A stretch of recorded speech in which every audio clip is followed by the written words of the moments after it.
Meus irmãos, boa noite. Boa noite. Que a paz do nosso querido Mestre esteja em nossos corações e que a espiritualidade desta casa nos ajude no trabalho desta noite. Allan Kardec, quando chega e nos propõe a doutrina dos Espíritos, ele representa um momento de disrupção na tradição religiosa do povo da Terra. Porque Kardec vai resgatar um pensamento que há muito tempo existia acerca de Deus e acerca do universo. Kardec vai falar a respeito de uma força cósmica. E essa força cósmica, ela atuava no pensamento dos gregos da seguinte maneira: os estoicos, eles acreditavam que o homem precisava compreender aquilo que era chamado de teoria. E a teoria era exatamente a compreensão de tudo. Teoria, do ponto de vista da palavra, seria ver a Deus. Quando a razão estivesse atuando em cima da compreensão das coisas do universo, o homem entenderia a Deus. Em outras palavras, meus amigos, para se ver a Deus, era preciso ser filósofo. Era preciso ser um gênio. O homem comum não tinha essa prerrogativa. Mas eles estavam ali para dizer que se o homem entendesse seu lugar no universo, ele, enfim, viveria reintegrado em Deus. É uma noção um tanto quanto diferente do Deus que a gente compreende. Porque esse Deus dos gregos, ele era um Deus que trabalhava no conceito da alma e do corpo. E o corpo era exatamente o que nos afastava de Deus. Para um grego, a pior coisa que podia acontecer ao espírito era ele estar em um corpo. É mais ou menos como se nós fôssemos fazer uma grande corrida de natação e tivéssemos que nadar vestido de pijama. Vocês já experimentaram nadar de pijama? É uma sensação de cansaço. Quando você termina aquela natação e tira o pijama e vai nadar somente de sunga ou de maiô, como é que fica mais fácil nadar?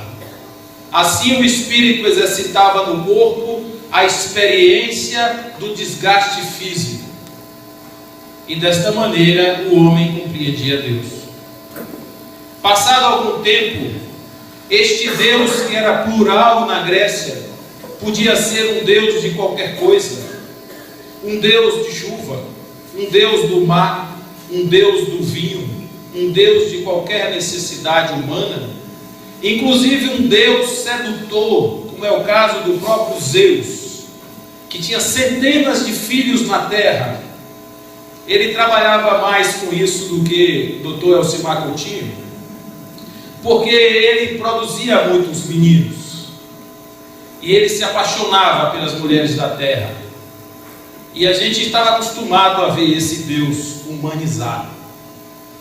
Vai chegar uma outra época que esse Deus vai se modificar um pouco, e ele vai virar um Deus também humanizado, mas um Deus agora um tanto quanto mais centrado na sua divindade. É um Deus que vem falar com os homens e vem dizer o que quer. Ele agora assumiu o seu papel de Deus e diz a Abraão: olha, Abraão, você vai fazer isso, vai fazer aquilo outro. E Abraão diz: vou fazer. A partir daí começa o entendimento do homem em relação à divindade, de um Deus de possível acesso através da fala ou da percepção, mas há outras percepções desse Deus. Ele é um Deus ciumento, ele é um Deus que gosta de um e não gosta do outro. Ele é um Deus que escolhe os seus protegidos. Protegido desse Deus é aquele povo de Israel e mais ninguém. Então, a partir daí, começa a se criar uma ideia de que Deus é algo acessível à humanidade. Não mais somente à razão, mas agora também a alguns escolhidos. basta agora você seguir a esse Deus.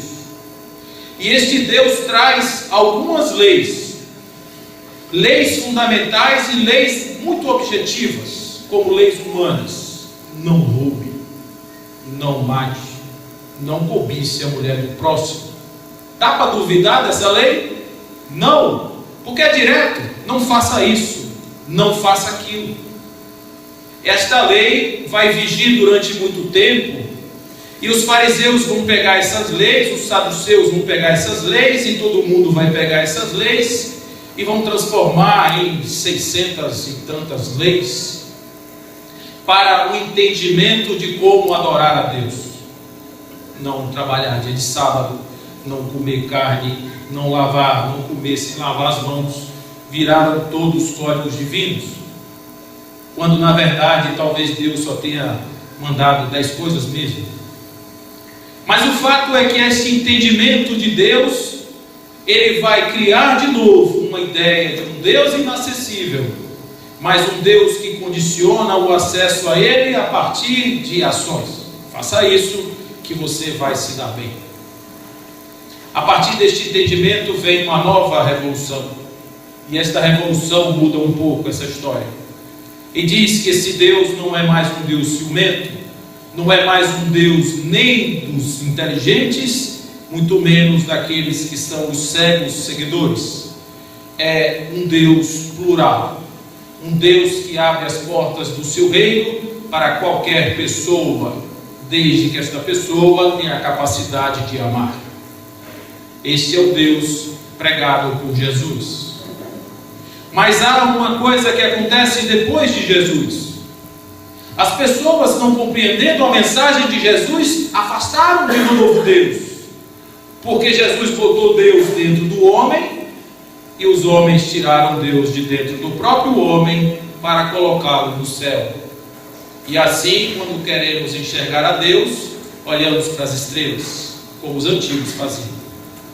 Quando não queremos olhar a Deus e queremos nos referir ao inimigo, ao adversário, apontamos para o extremo oposto, o centro da terra. Este afastamento não foi bom para a humanidade, porque tirou de nós o potencial de nos tornarmos pessoas melhores. Viramos a escória de uma espiritualidade que, para chegar a Deus, precisávamos fazer rituais, sacrifícios, coisas que eram completamente diferentes das transformações individuais pregadas por Jesus. Este nosso movimento, que é um movimento que vai mudar um pouco no século XIX, quando Kardec vem numa proposição de escrever os códigos de uma filosofia de ordem moral, para que a humanidade compreenda de fato como é a sua relação com Deus. Como é a sua relação com Deus, ser humano? O que é Deus? Como é que essas coisas acontecem? E Kardec, como um professor materialista, ele não era religioso, ele teve uma preocupação muito grande ao ser um cientista do século XIX, dizer que existe espírito, dizer que existem coisas que somente a mística acreditava. Era uma coisa loucura total. Para desqualificar completamente o seu trabalho como pedagogo, ele era um homem que escrevia livros, tinha fama de um bom pedagogo.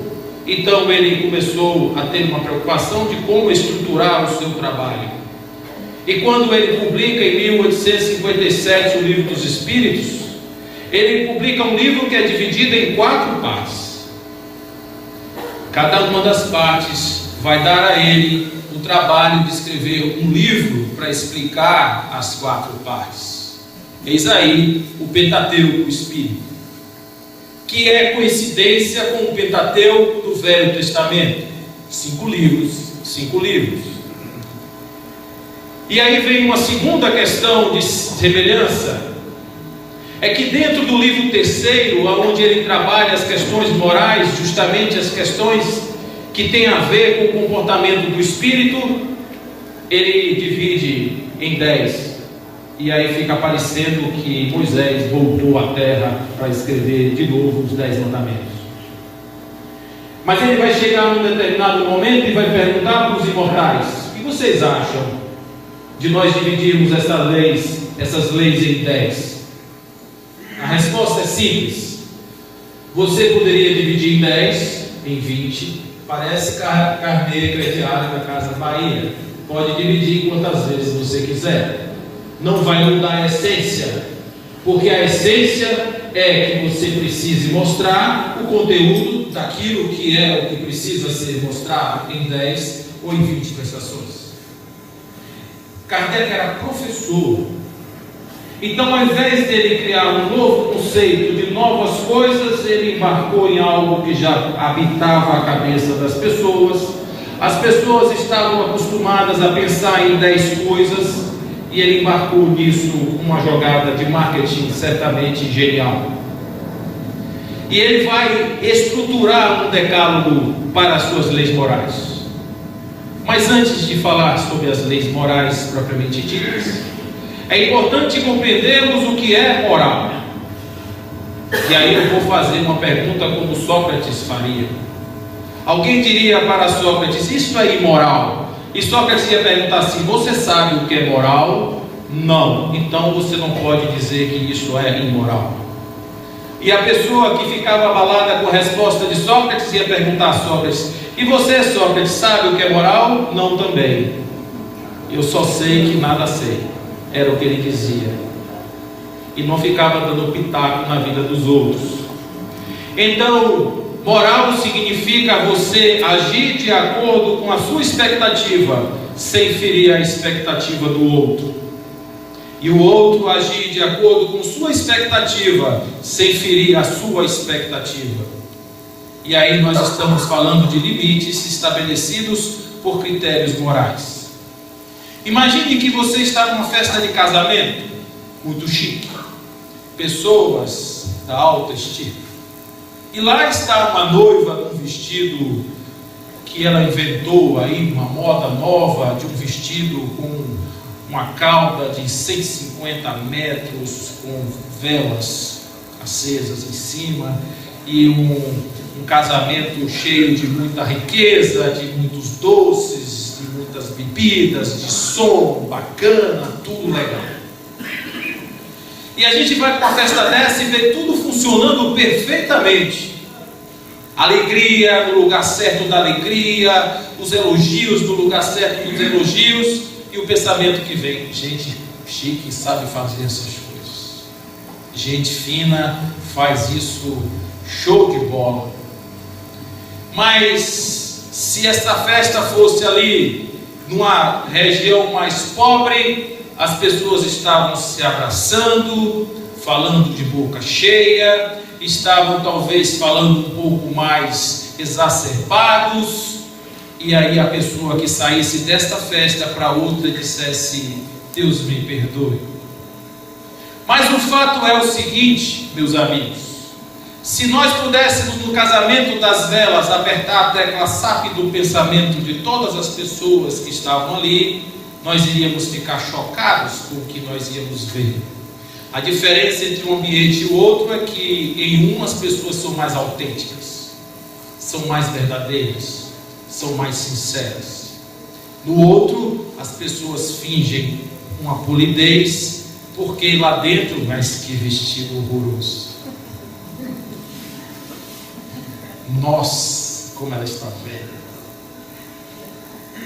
Que doces horrorosos. E esses comentários não aparecem na aparência moral.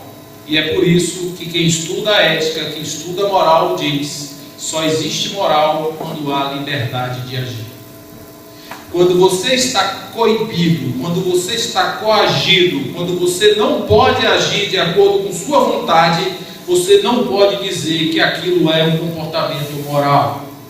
Você está andando a 100 km, vem uma placa radar à frente, 80 km, você diminui para 80 km para passar embaixo do radar 80 km e ainda pensa: está vendo como eu obedeço às leis?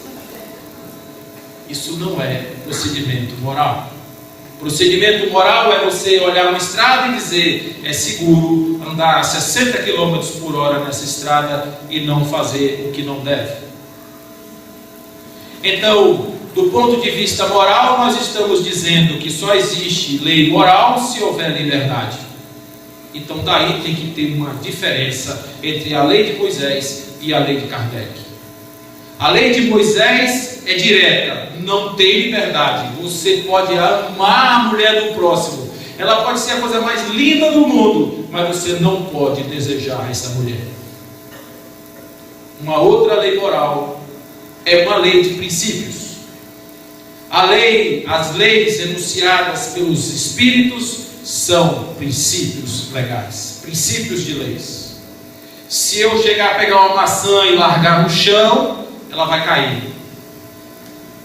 Se eu fizer isso com 10 maçãs, as 10 vão cair. Logo existe uma lei que diz que se eu largar qualquer objeto do espaço, ele será absorvido, será atraído para o centro da Terra. Isso é uma lei. Mas não existe, é proibido largar maçã no espaço. Isso não está na lei.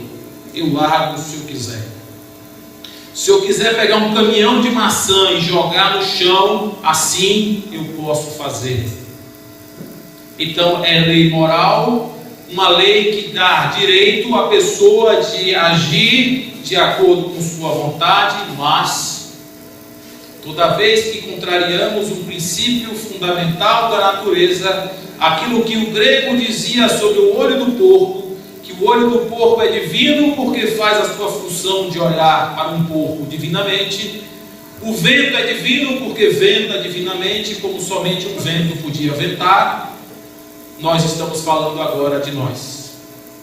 Se nós agirmos de acordo com os princípios das leis naturais, nós iremos surfar nas bonanças do equilíbrio cósmico. Se nós contrariarmos os princípios das leis naturais, vamos arcar com o prejuízo de termos causado desequilíbrio na natureza. Simples assim. Se eu pegar um avião e desligar os motores, a lei da gravidade vai atuar sobre mim. O desejo de desligar os motores foi meu e a lei atuou em função do meu desejo. Então, o que Kardec nos apresenta como leis morais são princípios que, na verdade, eles apresentam processos de comportamento, de conduta que eu faço se eu quiser e se me der vontade de fazer. Então, é absolutamente fácil pensar que para Kardec essas leis são de fato leis naturais ou leis morais.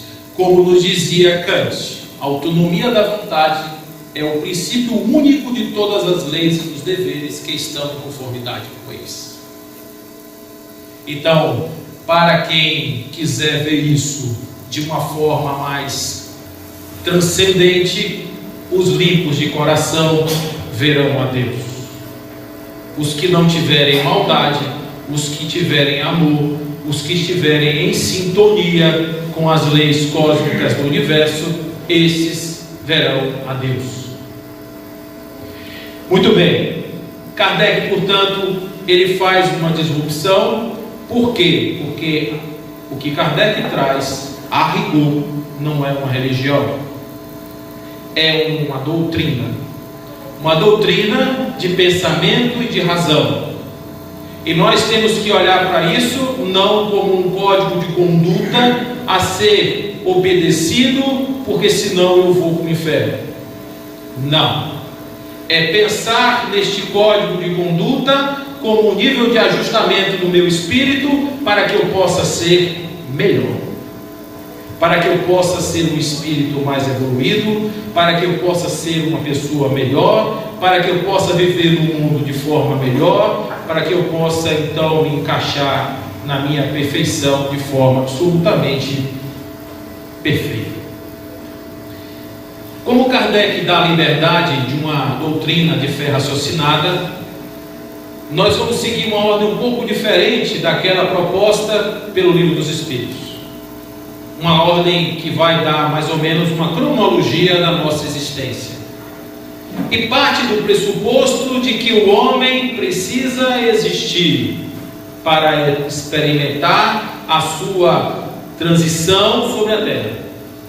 E como é que o homem existe? A partir da lei de reprodução.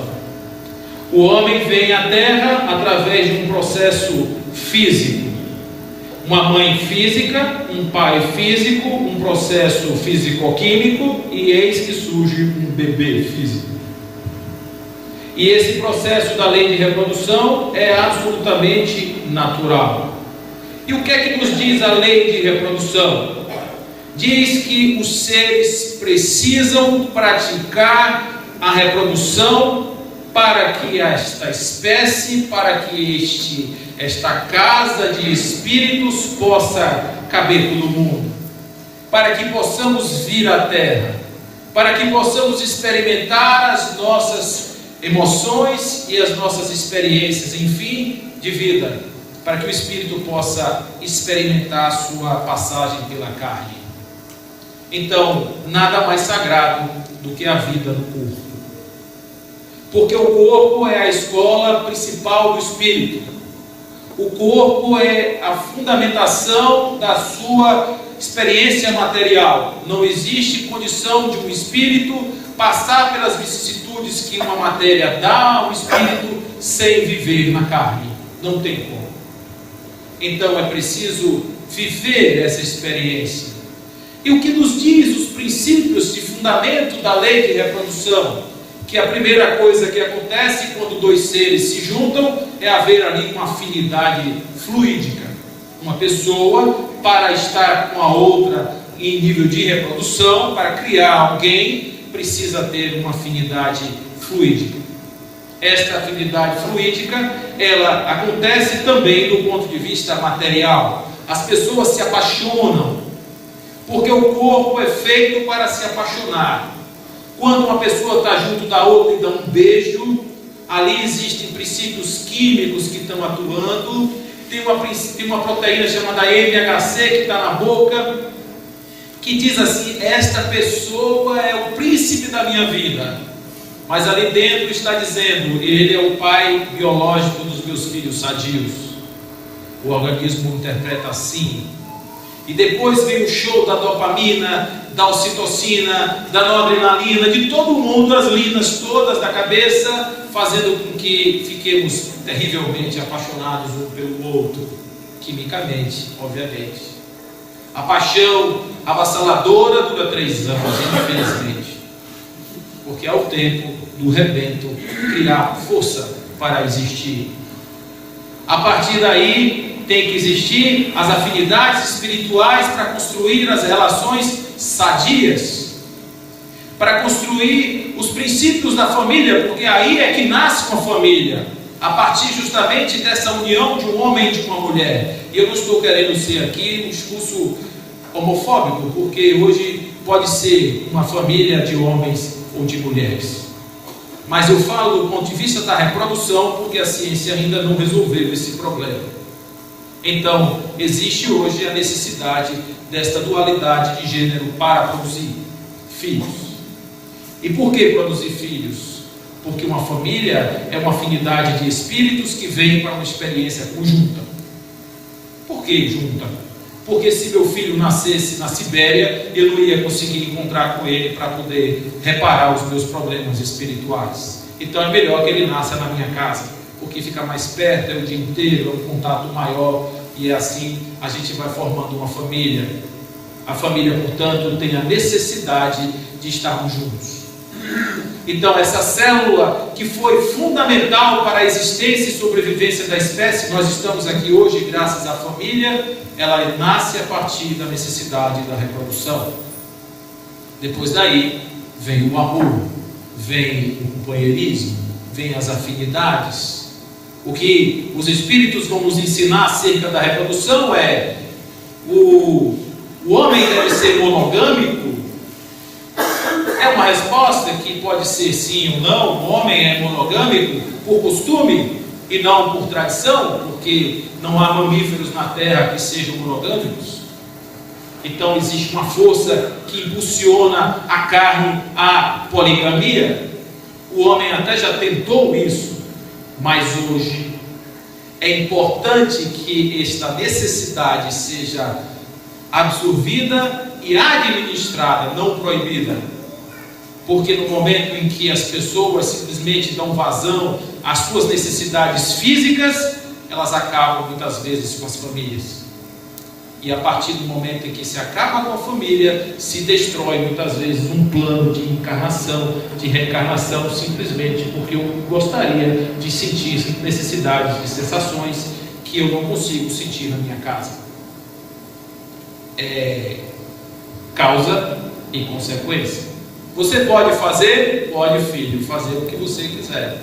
Mas se você fizer, pode acontecer isso também. Então pense duas vezes. A partir daí, nós vamos estabelecer a relação do casamento. Essa questão tão polêmica sobre casamento, porque se fala tão mal de casamento como instituição, como sacramento, talvez, mas como união de almas, que tem propósitos e afinidade, eu não consigo ver uma estrutura social de empreendimento mais bem sucedido. Porque além de você ter objetivos comuns, você tem sintonia de coração, de alma, está tudo ali envolvido, mesmo que os problemas existam. Quem não tem problema na vida em outras relações? Dentro de casa, o laboratório perfeito para se exercitar a vida em família. A partir do momento que eu começo a existir, eu começo a ter a necessidade de permanecer vivo. E para permanecer vivo, eu preciso de comida, eu preciso de coisas, eu preciso existir, eu preciso ter a possibilidade de me manter. E aí vem princípios de conservação, aonde eu vou dizer como funcionam as coisas, as relações do homem com suas necessidades. Se eu for fazer uma caça, eu estou com fome, meu filho está com fome, eu vou ali naquela floresta com uma espingarda e eu vejo que 2 passarinhos são suficientes para matar minha fome, mas naquele dia tinham 700 e eu, na minha vontade de ser o bom caçador, matei 700 passarinhos para mostrar aos meus amigos. Isso não é necessidade, isso é perversidade. Porque quando nós fazemos para matar a nossa fome, quando nós fazemos para aniquilar uma necessidade da nossa espécie, estamos cumprindo com um princípio natural. Portanto, o leão comer a caça é natural. A gente não vê o leão fazendo destruição predatória para ficar sorrindo das carcaças no chão. Eles não têm energia para isso. A energia dele é exclusivamente para matar a fome dele e da família dele. Mas de alguma forma, quando a gente vai pescar, a gente quer pescar 200 peixes, mesmo que a gente não saiba o que fazer com eles. Então, se eu fizer isso na natureza, o que vai acontecer? O que nós estamos assistindo. Eu não tenho a necessidade de destruir todas as florestas, mas eu preciso destruí-las para ganhar dinheiro. Para que ganhar dinheiro? Para construir coisas, para ter muita comida, para não faltar nada para minha família.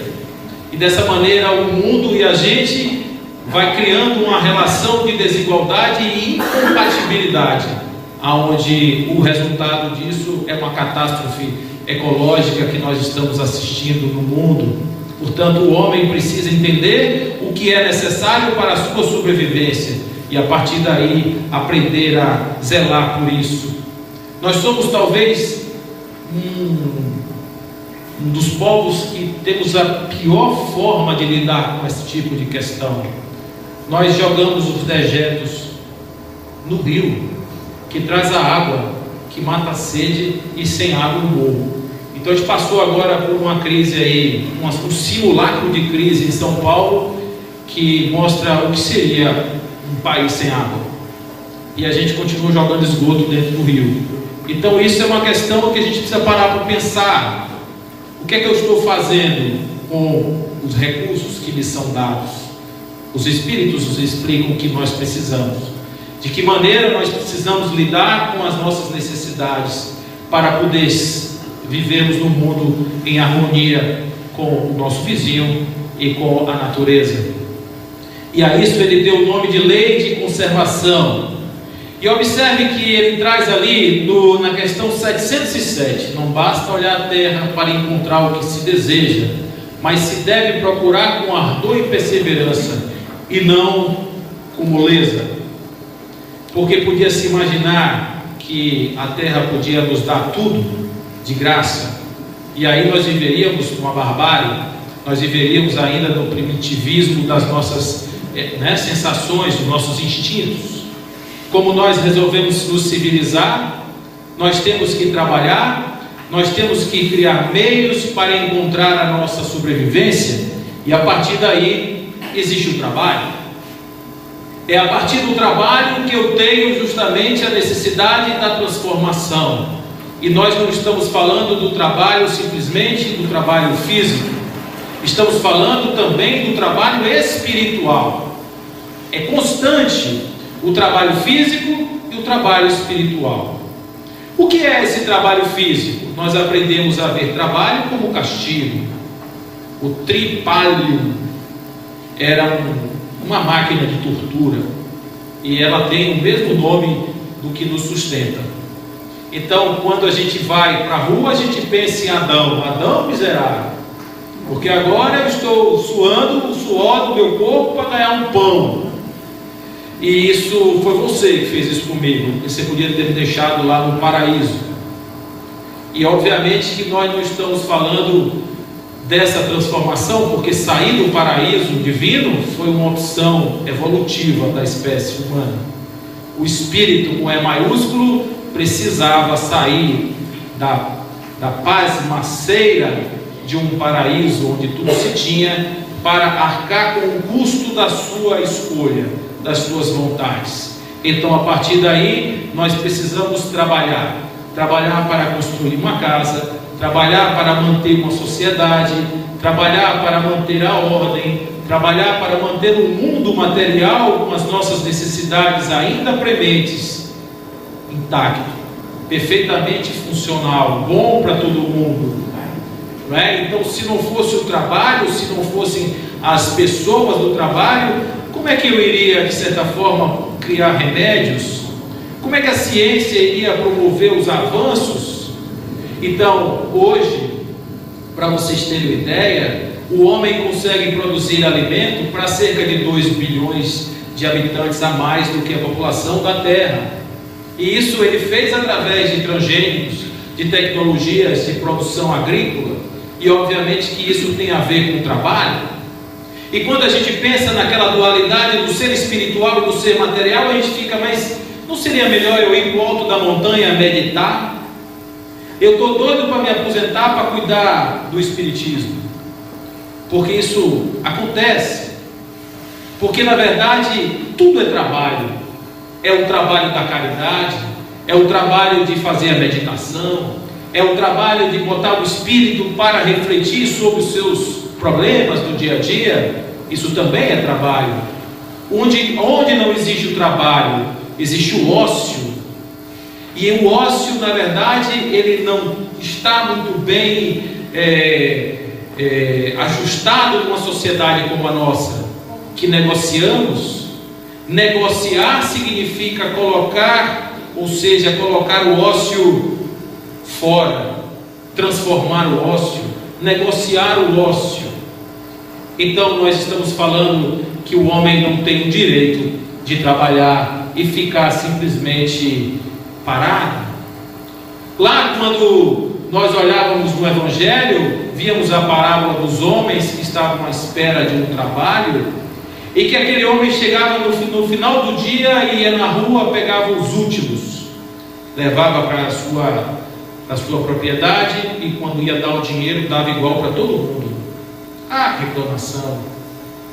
E essa reclamação existe porque alguns vão dizer, mas eu faço tanto e recebo tão pouco, e aquele faz nada e recebe tanto. E quem somos nós para questionarmos esses desígnios de remuneração divina? Porque simplesmente, somente ao chefe, somente a uma ordem divina cabe fazer isso. Kardec tomou cuidado nesta explicação. Porque quando ele faz a pergunta número 1 do livro dos Espíritos, ele não pergunta quem é, onde está Deus, ele pergunta o que é Deus. E no momento em que vem a explicação, é uma inteligência suprema e causa primeira de todas as coisas, nós temos que, a partir daí, toda vez que lemos a palavra Deus dentro do livro dos Espíritos, nos lembrarmos desse glossário. Ele está falando de uma inteligência suprema e causa primeira de todas as coisas. Inteligência suprema, vamos deixar aqui do lado, causa primeira de todas as coisas, causa cáusica do universo. Causa primeira significa que tudo foi causado a partir de Deus, portanto, Deus está em tudo. E nós, na árvore, na pedra, no céu, em todos os lugares, porque tudo emana de Deus. Inteligência suprema é aí que Kardec evoca os gregos, porque é o Logos divino atuando em nós.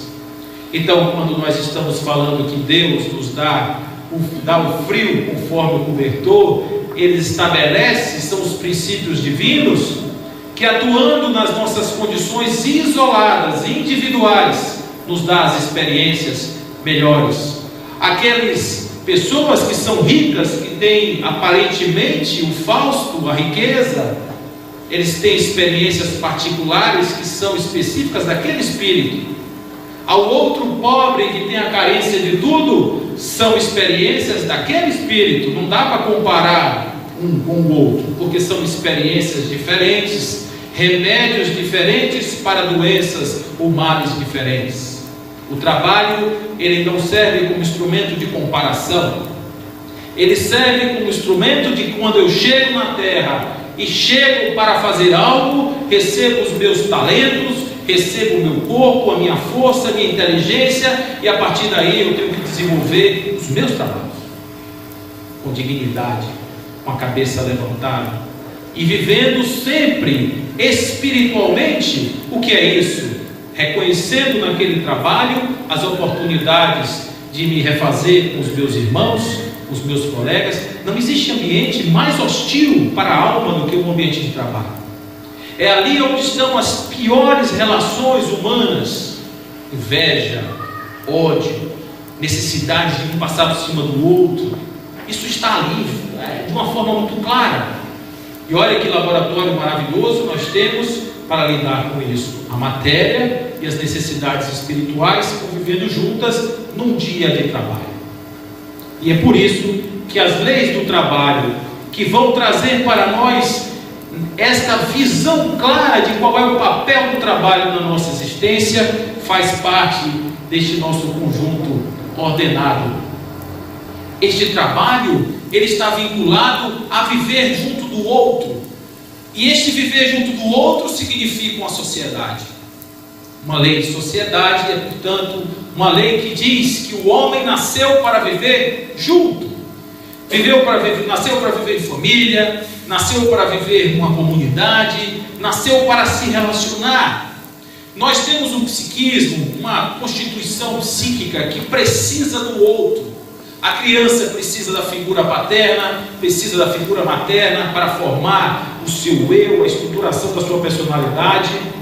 A partir daí ele começa a desenvolver e ele tem as suas chamadas colisões. O que são colisões? São expectativas minhas que vão, quando chego em contato com o outro, eu começo a receber feedbacks, e a depender de como eu internalizo os feedbacks, eu vou montando o ser que eu sou, as minhas personalidades, as minhas dores, as minhas agonias, as minhas felicidades, todas vão sendo estruturadas a partir daí. E é justamente nesse contexto que eu preciso do outro. O que adiantaria se eu fosse para cima de uma montanha e ficasse lá, escondido? Um dia eu estava falando isso, que isso é um ato de egoísmo. Um amigo disse: mas se ele estiver pensando no mundo, é um atenuante. Mas ele não cresce enquanto espírito, porque ele precisa da experiência. Não é o outro que precisa da meditação dele. Ele não é um ser perfeito. O fato de estar na Terra encarnado, ele tem alguma necessidade que precisa resolver. Mas o fato dele estar vivendo quer dizer que precisa que o outro olhe feio para ele, dê um feedback para ele, que o outro o ame. Ele precisa dizer a alguém: eu te amo. A palavra monge quer dizer sozinho. Sabe por quê? Porque existe uma certeza de que a felicidade é algo a ser conquistado na humanidade e passa por um caminho de verdades nobres. E a primeira verdade nobre é o sofrimento acontece para todas as pessoas. E por que acontece o sofrimento? Porque o homem é ignorante. Por que ele é ignorante? Porque ele se apega no que vai acabar. Se eu me apegar numa pessoa e essa pessoa morrer, eu vou sofrer. Então eu não me apego. Se essa pessoa for um filho, vai doer mais ainda. Então eu não tenho filho. Eu não tenho nenhum cachorro. Eu não tenho nada. Eu sou apenas um conselheiro. Uma pessoa que me dê ao privilégio de não ter ninguém na minha vida, para simplesmente me dedicar às minhas elaborações mentais. Como eu posso me privar da convivência com o filho? Vê-lo crescer, os conflitos comigo, me ensinando no cada erro dele, onde eu posso encontrar formas de resolver os meus problemas. Isso não tem experiência monástica que pague, mesmo correndo o risco de sofrer. E é por isso que a humanidade tem que ter na agenda do dia o sofrimento como algo possível, porque é parte do nosso aprendizado correr o risco de sofrer para vivermos as experiências em sociedade que são necessárias para o nosso crescimento. Da mesma forma, quando eu estou fazendo isso em busca de quê, gente? De crescer espiritualmente. O único sentido da vida de um espírito imortal sobre a terra: evolução. Evolução espiritual, a partir das minhas experiências, das minhas relações. Então, a lei do progresso diz que todos nós seremos anjos. Todos, inclusive os que estão arrancando cabeças agora, nesse minuto. Alguns vão chegar mais rápido, outros vão demorar mais. Mas é aquela questão que nós estávamos falando no começo. É uma questão de liberdade. Eu posso não querer correr, eu posso querer ser mais lento ou mais rápido, depende da minha vontade. Então é a partir da lei do progresso que estabelece dentro de mim um comichão, uma coisa que me leva a querer mudar, uma coisa que me leva a querer abrir mão das coisas. E vocês querem ver como é que a gente sente isso? Eu que já estou com 5.0, senti isso na minha e posso fazer algumas pesquisas e ver realmente como que as coisas funcionam. A partir de 40 anos, até 40 anos, o homem está chegando na Terra. A partir de 40, ele está voltando. Então muda os pensamentos. A gente começa a questionar certas coisas. Até que ponto vale fazer isso? Será que eu quero agora outro estilo de vida? Começa esse tipo de pensamento irresponsável, não é? A gente parece que volta na juventude. E é justamente essa consciência espiritual de que nós não viemos aqui só para brincar na Disneylândia da Terra. Nós viemos aqui sobretudo para evoluir. O princípio evolutivo faz parte do universo, está em tudo. O universo cresce, o universo se expande, tudo se desenvolve, tudo cresce a partir do progresso. O progresso é inexorável. Portanto, nós somos convidados dioturnamente a fazer nossas mudanças, a fazer o progresso a partir da evolução moral, a partir da evolução daquilo que nos é dado. Mas para ter progresso eu preciso desconstruir. E desconstruir é destruir. Esta talvez seja uma das leis mais difíceis de se observar. Porque para que eu possa me tornar alguém melhor, eu preciso destruir o alguém que eu sou, se eu não for já essa pessoa. E fazer isso é complicadíssimo, porque eu começo a viver uma experiência de desconstrução e isso começa a me causar dor. Como é que eu posso destruir a pessoa que eu sou, que me dá segurança, que me dá conforto, o meu lugarzinho quente, que eu vou todo dia quando eu quero me esconder do mundo? Como é que eu posso destruir isso? E às vezes é necessário, porque esse eu é egoísta. E um dia eu aprendi. Como é que eu aprendi? Quando o mundo me deu um bocado de bordoada e eu entendi que se eu não mudasse, o mundo ia me chutar fora. Então a partir daí eu começo pela dor a fazer a minha transformação. E aí surge aquela frase que nas nossas casas as pessoas vêm pelo amor ou pela dor. Eu nunca vi ninguém no meio de um baile de carnaval pensar na vida. Vocês já viram alguém fazer isso? Refletir. Olha, eu acho que minha vida não está boa, eu preciso mudar, mas enquanto o chiclete com banana está tocando, eu vou pensando no que eu vou fazer. Ninguém faz isso. A gente só faz isso quando está deprimido, quando está no chão. Aí a gente questiona, segunda-feira, eu vou fazer um regime, eu vou mudar, eu vou transformar a minha vida, não serei mais assim. E é para isso que serve a depressão. É para isso, a depressão, como fenômeno psíquico, ela não serve para destruir as pessoas.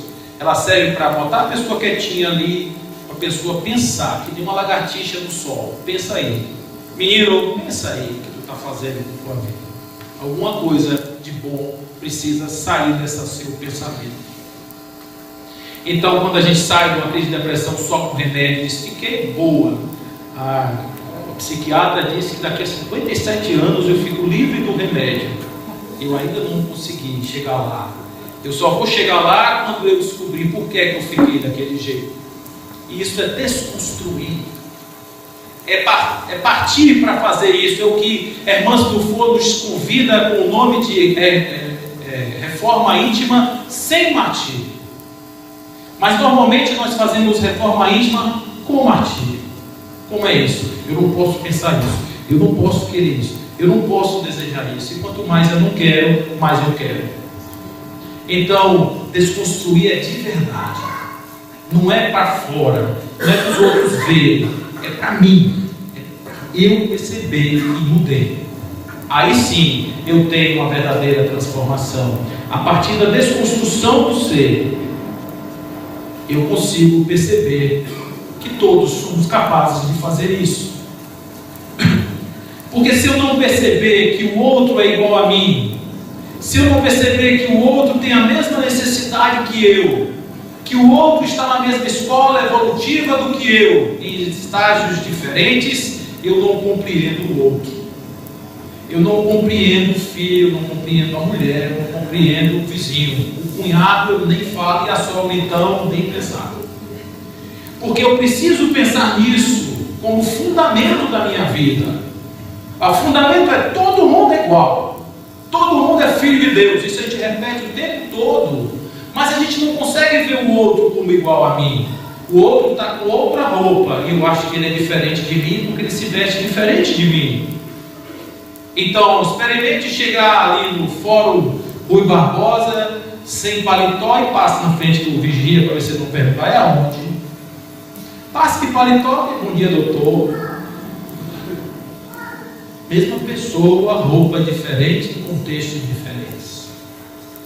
E a gente faz isso com a nossa existência, porque as roupas, os corpos são as nossas roupas, e a gente consegue viver isso de forma muito intensa. Então a lei de igualdade diz: todos somos princípios divinos em processo evolutivo e, portanto, recebemos chances iguais.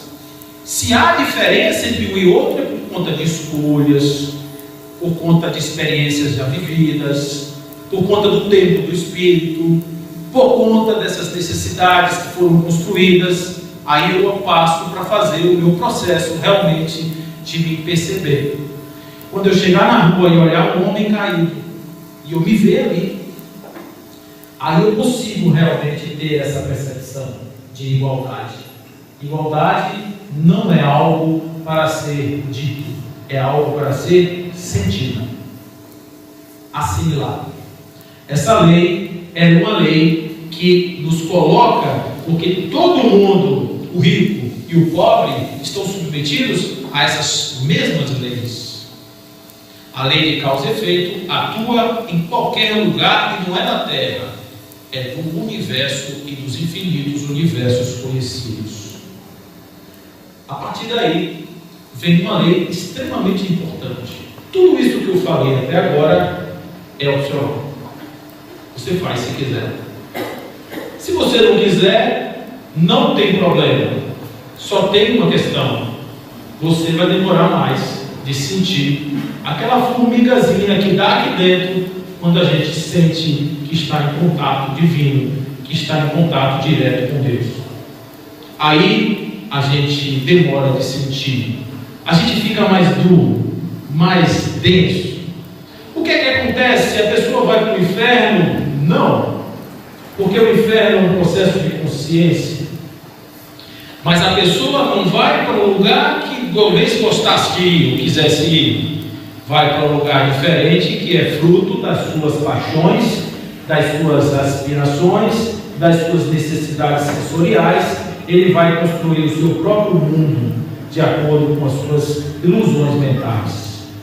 A liberdade é que Deus, como princípio, como causa de tudo, a inteligência suprema diz que se você quiser, siga e faça seu processo evolutivo da maneira que você quiser, contanto que no final você compreenda o que aconteceu com você. E é justamente esse princípio que estabelece a razão dessa lógica, desta nossa doutrina educadora. Mas, além de tudo isso, nós somos utilitaristas. Temos um ego que funciona na nossa cabeça, que diz assim: para eu abrir mão das festas, eu preciso disso. Para eu abrir mão da roupa, eu preciso disso. Para eu abrir mão disso, eu preciso daquilo. Então nós vamos substituindo nossas necessidades a partir da necessidade principal do ego. Então, quando eu consigo formar uma ideia sobre uma aspiração, eu talvez tenha motivação para fazer a minha reforma, a minha transformação, a minha destruição. E qual é essa percepção? Quando Jesus dizia: vós sois deuses, quando a gente consegue entender, amar a Deus sobre todas as coisas, de todo o seu coração, de todo o seu espírito, de todo o seu entendimento, e ao próximo como a ti mesmo, a gente consegue entender isso de uma forma simples. Deus, como princípio cáusico de tudo, não está no céu, está em mim. E se eu conseguir vê-lo dentro de mim, se eu conseguir senti-lo dentro de mim, este Deus me empodera para fazer o que eu quiser. Se eu quiser me transformar no melhor ser desta terra, eu me transformo. Ah, é possível fazer isso? É. Quer um exemplo? Jesus Cristo. Nos contaram a história que Jesus Cristo era um homem mágico. Quando eu pego Miramês na sua grande imaginação, ele diz que o esperma de Jesus, que fez Jesus, veio de outra galáxia. Eu fico pensando assim, com todo respeito a Miramês e aquela obra maravilhosa que ele escreveu, os livros todos que ele escreve. Não, eu não posso crer nisso. Porque se Jesus fosse um ET, ele não seria exemplo para ninguém. Porque algum homem ia dizer: eu não consigo, porque ele é um ET e eu sou um humano. Ele precisava ser humano, filho de Dona Maria, seu José, pobre, carpinteiro, e fazer aquela transformação que ele fez em vida, para nos dizer: é possível transformar. Quem quiser, faça dessa maneira. Então, olhando Jesus como exemplo dele, espírito mais perfeito que já pisou sobre a terra, nós podemos ter uma pálida ideia do que podemos ser, mas para ter essa noção e essa força, eu preciso me empoderar, e para me empoderar eu preciso crer em Deus. Acreditar em Deus não é acreditar num Deus que me passa no vestibular, que compra um carro, que me ajuda a pagar uma prestação. É acreditar num Deus que está em mim, que me potencializa, e eu tenho que pedir a todo dia a Ele: ó Senhor, me atualize, faz a potência que já existe em mim se tornar realidade, para que nessa força que existe nessa sua incorporação, eu possa fazer a minha jornada na terra de forma tranquila, de forma justa, de forma feliz. E a partir daí eu me encontro com Deus, eu faço a minha transcendência no meu processo divino. E é nisso que consiste a lei de adoração. A lei de adoração não é ajoelhar no milho e ficar olhando para o céu e dizer: Deus, eu te respeito porque você é a coisa mais importante do mundo. Não. Adorar é como Jesus mandava fazer.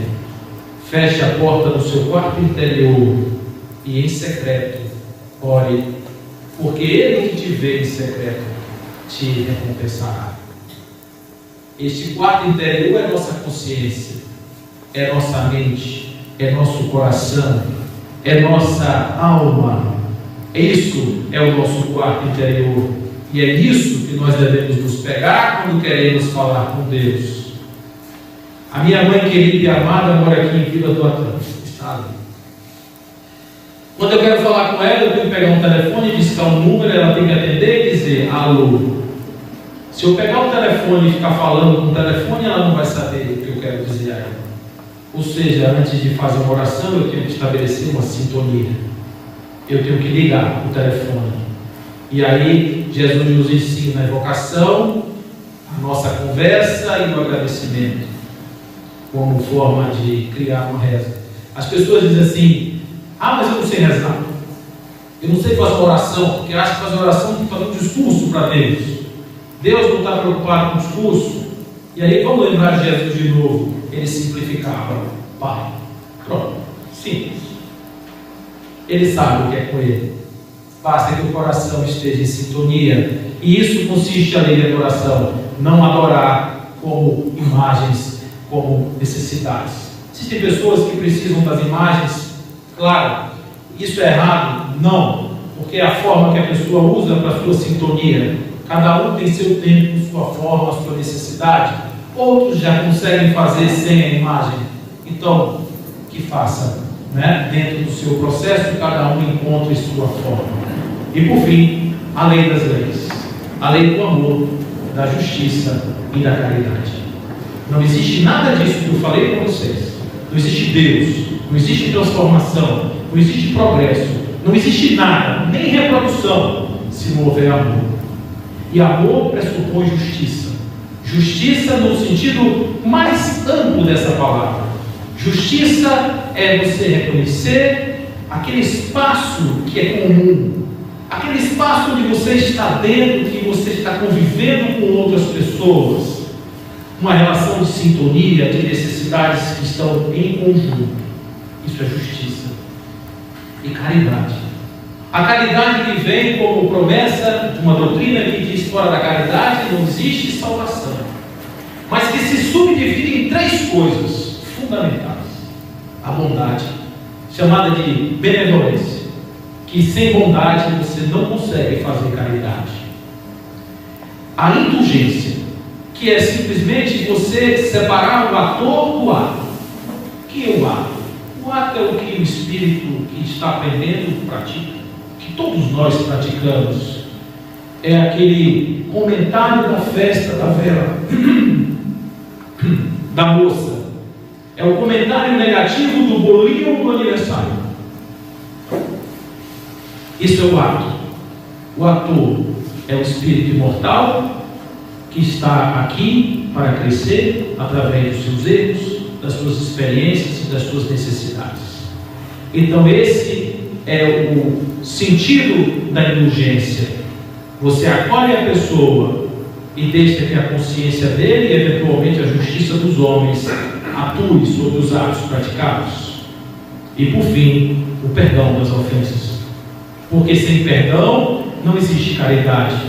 Observe que não existe caridade sem bondade, não existe justiça sem bondade, não existe justiça sem perdão, não existe perdão sem justiça. Então estamos fazendo aí realmente um reforço de um no outro, de uma tríade inseparável que resulta na palavra caridade. Amor, justiça e caridade. Seria verdadeiramente a essência e a emanação de Deus em nós. Quando o homem consegue viver nessa experiência, ele está de fato inserido no cosmos. Ele virou o olho do corpo, ele virou o vento que venta, ele virou o homem manso que vê a Deus, ele virou verdadeiramente o bem-aventurado. Cabe em todas as bem-aventuranças de Jesus, ele cabe em todos os códigos do Evangelho, ele cabe nos convites da doutrina espírita da reforma que nós estamos fazendo, Essas casas que estão acabando ou diminuindo a importância dos fenômenos, para que o homem possa entrar em reflexão e compreender a responsabilidade sobre si mesmo, sem idolatria, sem procurar curiosidade mágica das coisas, porque agora o que está fora não é mais o importante. O importante é o que está dentro, o importante é o que eu sou, o importante é o que eu fiz nessa vida, o que eu me transformei. Isso sim é o que é importante. É para isso que servem essas leis, simplesmente para nos orientar e dizer: você está no caminho certo. Se você seguir estas orientações, certamente você vai errar menos. Errar todos vamos, porque somos humanos. Estamos aqui para aprender e o erro faz parte do aprendizado. Mas, sobretudo, para refletir. Refletir, crescer, melhorar, ajustar. E, por fim, não vale de lágrimas, mas vale de alegria. Vamos transformar esse planeta verdadeiramente num planeta de regenerações, um planeta de vida superior, um planeta onde as pessoas possam sentir orgulho de serem humanos, sermos humanos para sermos seres humanos, e a partir daí viver experiências espirituais enriquecedoras, porque o mundo com potencialidades humanas, vivendo potencialidades espirituais, é um mundo que é invejável para ser vivido. Vocês imaginem o paraíso das plantas, o visual das paisagens, uma humanidade que se respeite e que se ame. Haverá lugar melhor para se morar no universo? A lua não tem árvores, não tem mar, não tem um céu azul como esse que nós temos. Então, se nós pudermos transformar este planetinha azul, num lugar bom de se viver, será sem dúvida a volta ao paraíso, criando apenas uma metáfora, porque a volta da casa do Pai, que é o que nos espera, todo o processo evolutivo final, nos integrar de novo em Deus, voltando para casa, receber aquele abraço gostoso para dizer: filho, que bom, você entendeu tudo que eu te expliquei. E assim estarmos atentos em nossas leis e nossas vidas, para enfim termos um mundo muito melhor. Que assim seja, meus irmãos.